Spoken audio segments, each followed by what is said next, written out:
Well, thanks for tuning in to the Free from Wall Street podcast. We have Megan Greathouse here today. Megan is a former Marine vet. Thank you so much for your service.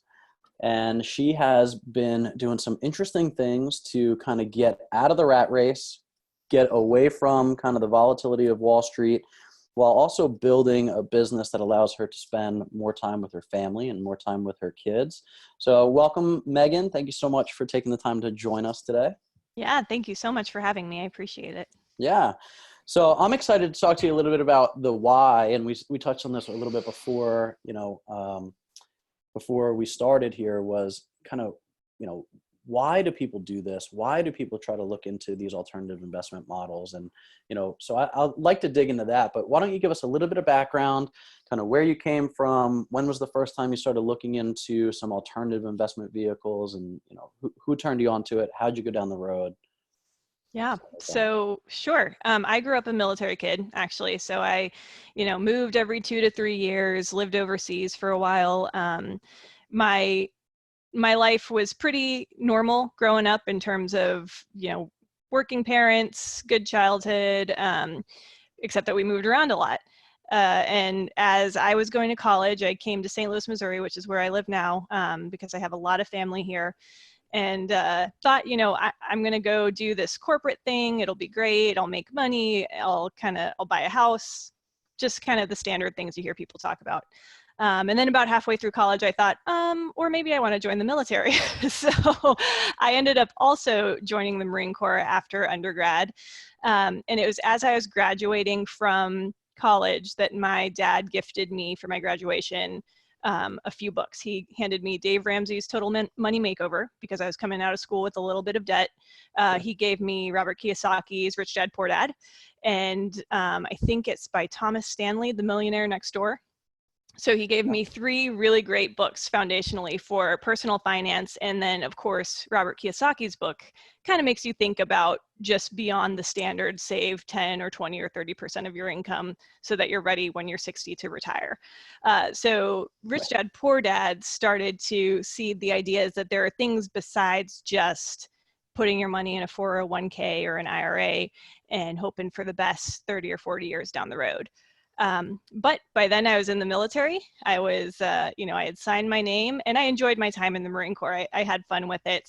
But as I was coming out of the Marine Corps, I had a few different options. I was looking at different things to do, and I decided to use my GI Bill benefits to go back and get my MBA.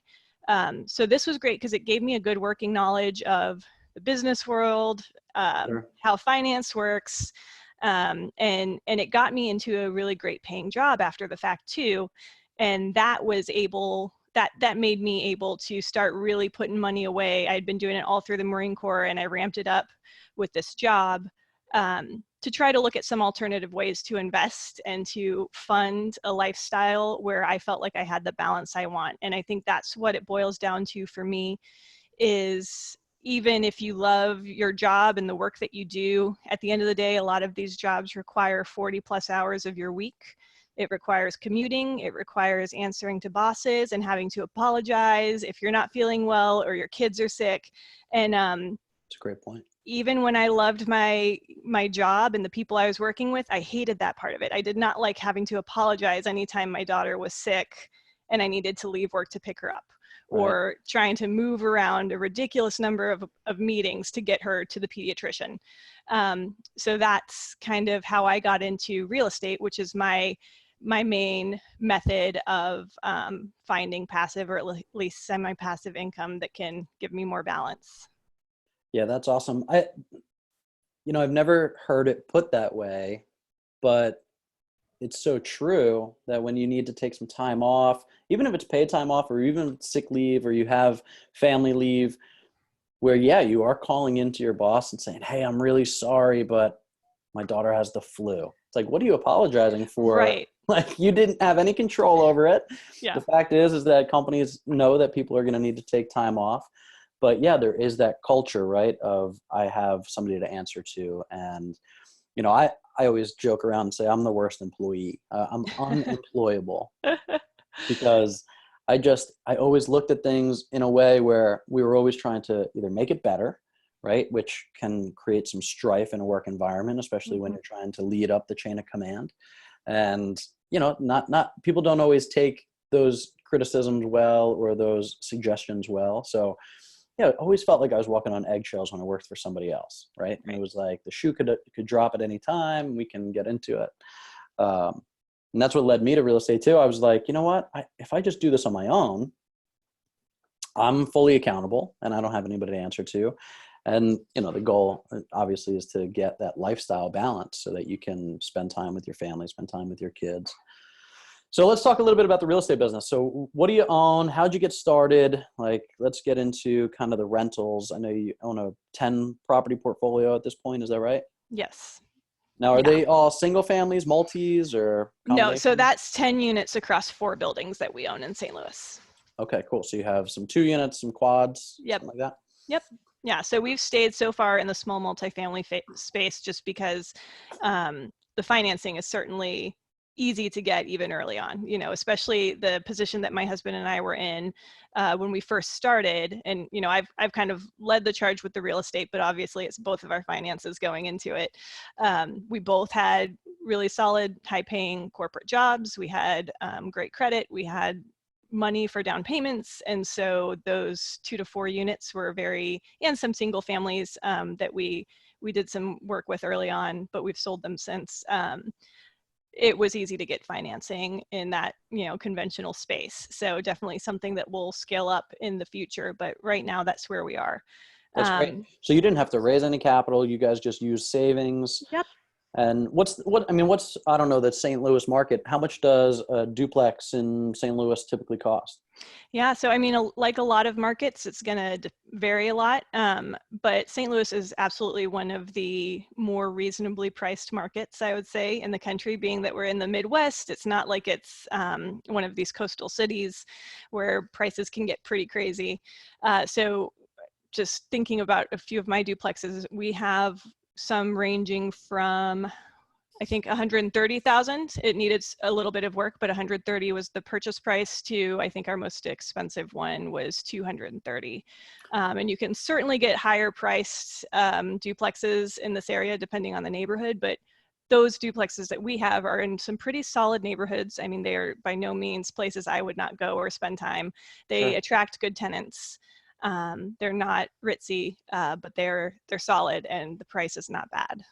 Yeah, I mean, I think kind of the middle of the road type properties that you're talking about is the sweet spot in any multifamily. I'm not looking for Class A multifamily buildings where, they actually tend to be a little bit more volatile when markets start to go down. Absolutely, because those people can all move to the Class B if they need to because of job changes.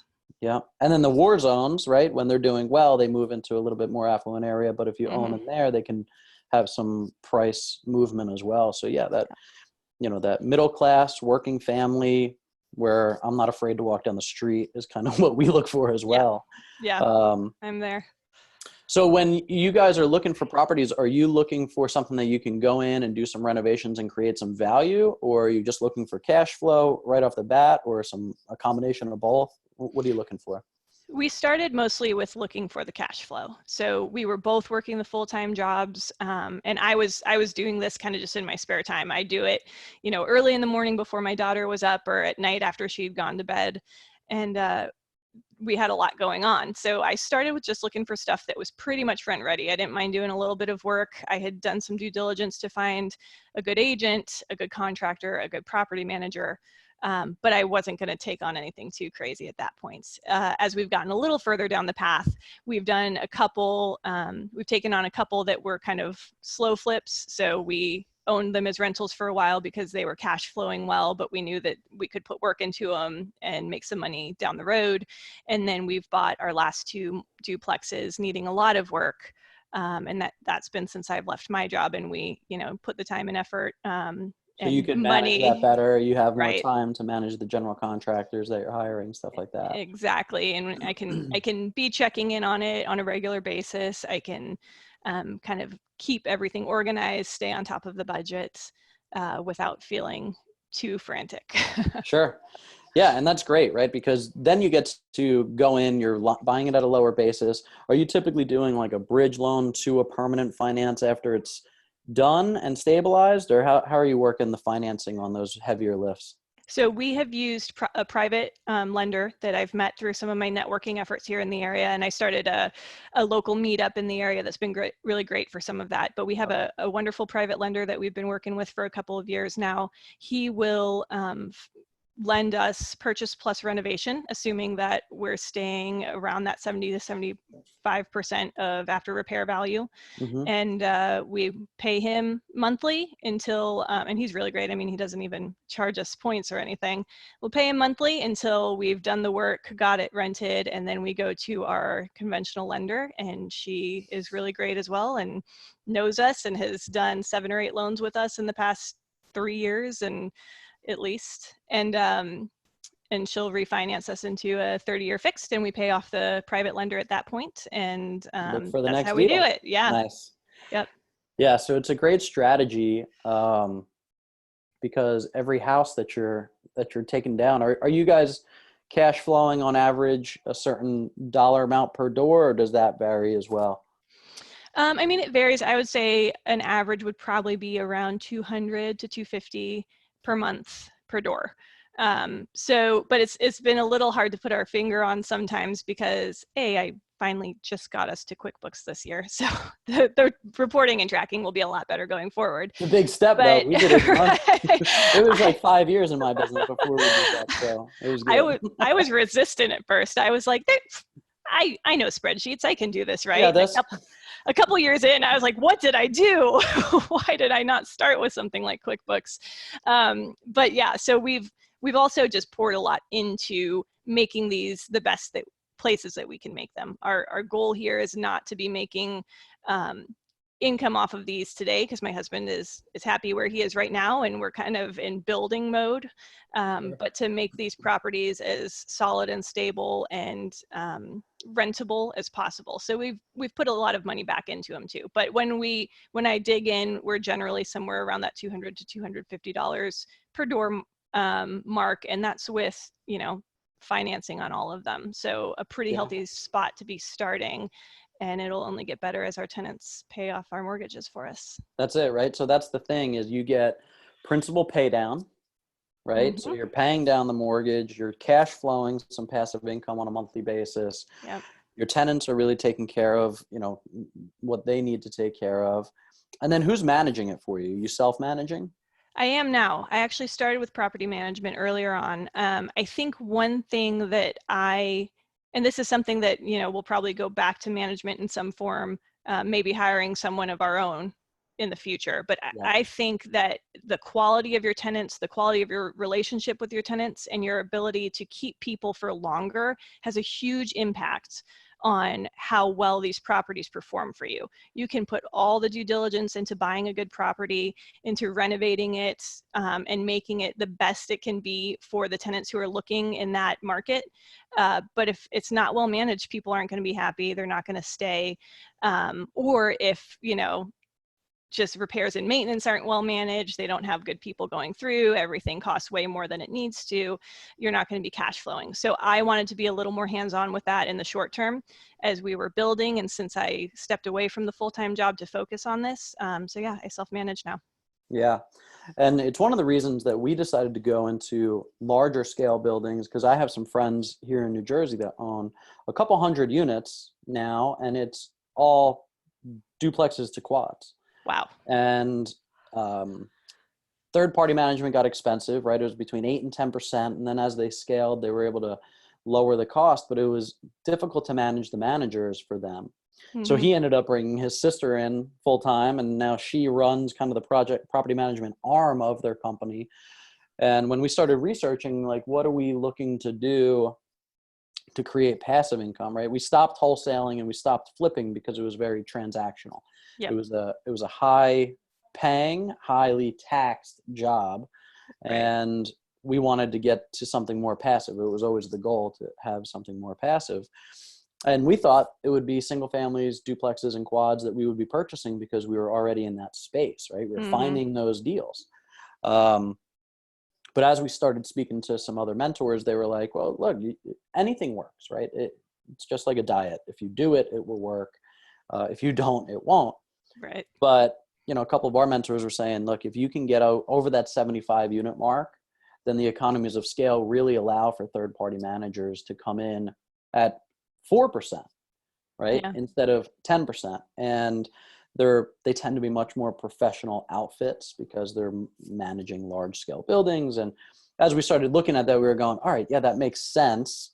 And everybody that I've spoken to that has kind of smaller multifamily, they have run into some management issues. And it's because it's difficult to run that many units as they start to spread out, right? If you get to 100 doors of smaller multifamily, then you're almost guaranteed to have to bring that in-house because the economies of scale just will help dictate that. So yeah, I've heard that before. It makes sense. The fact that you don't have a ton of partners and you can self-manage and still cash flows is amazing, right? Because that's the lifestyle balance. I think one of the mistakes we made, and this was even in the wholesale business, was trying to create a business that everybody else told me I should create versus create the business that I wanted for my lifestyle.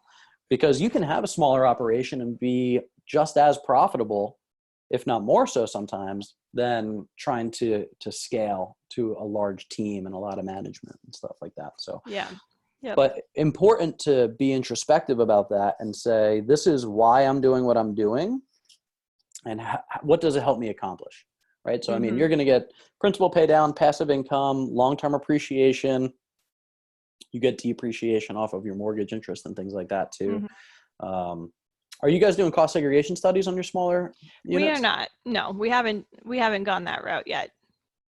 So I can shoot you an email, but I have a friend of mine who works with a remote company that'll help do, because cost segregation studies, for those that don't know, is an engineering report that basically breaks out the entire building and says you can accelerate depreciation on these pieces. It sometimes can be as much as 30 to 40% of the total cost of the project, right? So if it's $100,000 house, 40 grand potentially could get written off in year one.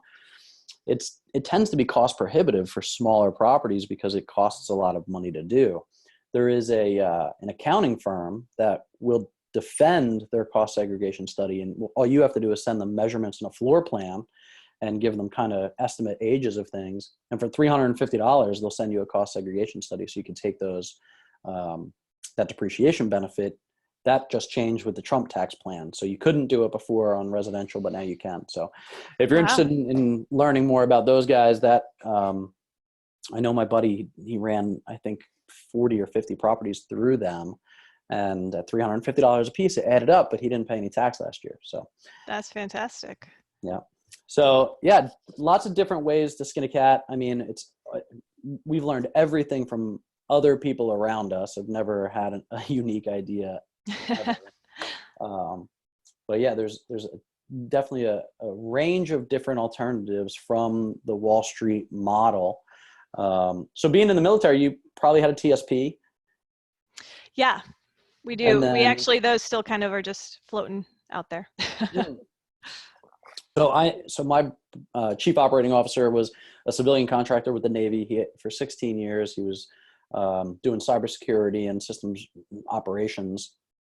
And he rolled his TSP into some of our larger projects. And we've been having a bunch of conversations with folks right now because the government is allowing you to take $100,000 out tax-free and not pay it back. So with the volatility of the market, yes, it can go up. Yes, it can go down. But I know a lot of people, especially military folks that we've been talking to, that are taking a good hard look as to whether or not they want to tap 100 grand from their TSP and do something like you're doing, which is kind of get out of the box, right? Out of the typical Wall Street box and maybe buy a single family rental, maybe passively invest into a large multifamily deal. But now's kind of the get out of Wall Street jail free card. For the first time, I think ever, they're allowing you to take, since the creation of the 401k or the TSP, that they're allowing you to leverage that capital and not pay it back penalty free. So something to think about for our listeners. And that doesn't need to be TSP money. That could be 401k money, so IRA money, whatever it is.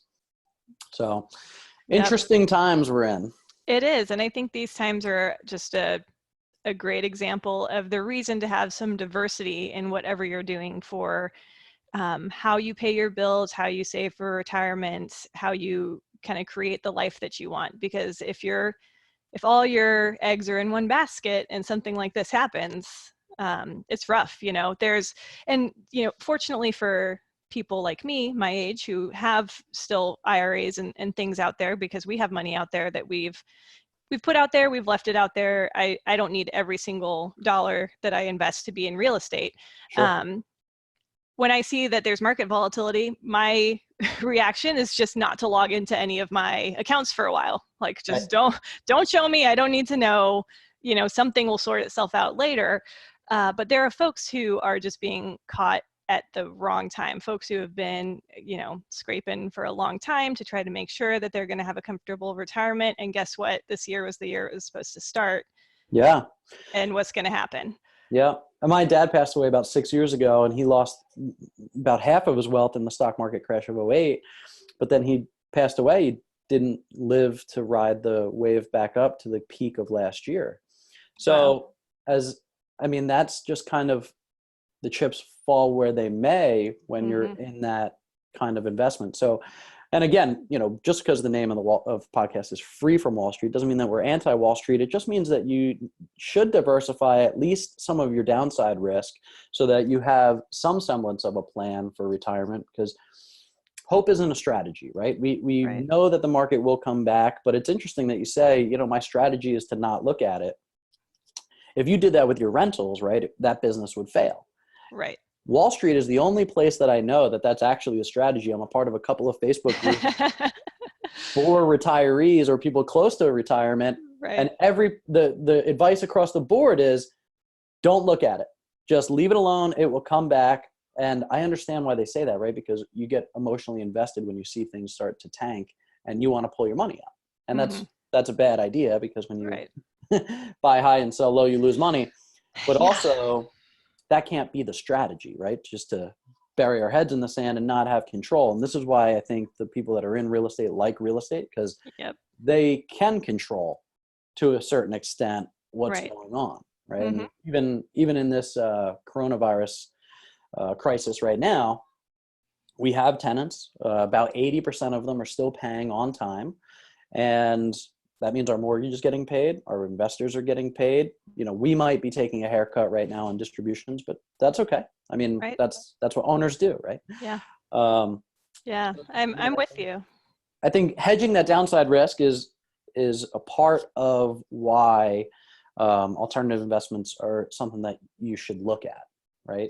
Absolutely. Well, and because my strategy right now with any of my investment accounts, my Roth IRA and 401k, is to not look, because there's nothing I can do about it anyway. If I move my money, it's gonna be worse for me. I can't call anyone at any of these companies and say, hey, could you please get investors to stop freaking out so that your stock price can recuperate? I can't do that. But when all this hit, I proactively sent an email out to all of my tenants. And I said, hey, this is crazy. Here's our response to it. Here's how we're handling maintenance and repairs. Here's how we're handling this. Oh, by the way, if your lease is up in the next 2 to 3 months, we are happy to keep you on at your same rent rate. And hey, if you think you're going to have trouble paying, please let me know immediately, and we'll start working on some options for you. And I was able to work with them proactively. Fortunately, 100% of our tenants were able to pay their rent. They had no issues, at least for April. Hopefully it's the same for May, but if not, I have other options there as well. So I was able to step in and work with people and work on my business to make sure that it kept running and we kept making the money we needed to make. And communication's key during times like this, right? I mean, this is where you want to be proactive. You want to go talk to your tenants. If you're a tenant, go talk to your landlord, right? If you're listening to this and you don't know where you sit, everybody's in this together, right? Nobody wants to evict tenants when this is all over. Nobody wants to not pay their mortgage if they're an owner. So let's all work together and let's keep people housed. And, a lot of stimulus coming through. I know 80 million people are getting stimulus checks today. So yeah, a lot of good things happening in the background, and it creates some good opportunity. The people that are over leveraged right now, they might have some trouble making mortgage payments. They might want to get out of those properties, right? So you might be able to even find a couple more multifamily rentals in this market if your eyes are open. Exactly. So this is a crazy time, but it's great for reminding us of some of the kind of essential foundational things that you need to understand for investing and for building businesses. It's a great time to learn. It might be a great time to get started now because of the opportunities that are coming. I think there's a silver lining here. Totally. So speaking of learning more, you're going to be speaking at a pretty cool event. Tell us a little bit about that, when that's going to be, and then how people can find you. Yeah, so we are, I say we, there are a few great other former military or current military folks putting on a conference called Veterans REI Live. It is not for veterans only. It is being put on for veterans, and all the proceeds are going to veteran-related charities. But it's for anyone who wants to learn about real estate. We've got a bunch of veterans from all the different branches who are coming together, and we're each going to speak on a topic that we know well from what we've been doing in real estate. So I'll be talking about buy and hold, how I've kind of built up what I have, and kind of the basics and the foundation of the buy and hold strategy. It's unfortunately, we were going to do it in person. It's going to be virtual at this point. We've got to keep everyone safe, but we are on May 29th and 30th. Please tell me I got that correct. Yes, May 29th and 30th, we will be doing this event virtually. I'm really excited to be able to share during this time. Hopefully there are people out there taking advantage of maybe a little bit of extra time at home right now. And they can log in, learn from some really motivated and fun people who are trying to share what we each know. And you can also find me in the meantime. I like to share just what I'm working on Instagram, primarily at Part-Time Empire. Part-Time Empire, I like that. That's a great name. Yeah. So cool. So people can go to veteransreilive.com. Correct. Right? And they can sign up. So again, it's not just for veterans. Of course, it is serving our veterans, which I love because they have laid down their lives to serve us. And now we can help them get more financially solvent and create that retirement that they so much deserve. But if you're a real estate investor at all, or you're on the fence about becoming a real estate investor, this is a great virtual event. It is going to be well worth the cost of it. How much does a ticket cost? I think we're at $199. It might even be down to $99 for the virtual event. It's not a huge expense. You're talking $100 to $200 for 2 days full of content from at least 20 different folks who are actively working in real estate right now. Smart people in the business, people that have created real businesses and real lifestyle changes. Some of the people that are on stage have mentored me personally when I was in the single family space, and they helped me scale my business to almost 20 deals a month. So that's great. If you're on the fence about sitting down for 2 days and listening and learning, then this event is not for you. If you understand that this is going to create a lot of value in your life, then go to Veterans REI Live, sign up, follow Megan on Part-Time Empire on the gram. I'm going to go ahead and follow you right now. Awesome. But thank you so much for being here today. And I really appreciate your story. I wish you the best in all your endeavors. I'll probably see you virtually at REI Live too. That sounds awesome. Thank you so much for having me on and for all that you're doing to educate folks. And veteranslive.com, look us up, buy your ticket, look me up, ask me questions if you want. I'm happy to connect with all. Awesome. Thank you so much. To the listeners, thank you for listening to the Free from Wall Street podcast. We will check you next time.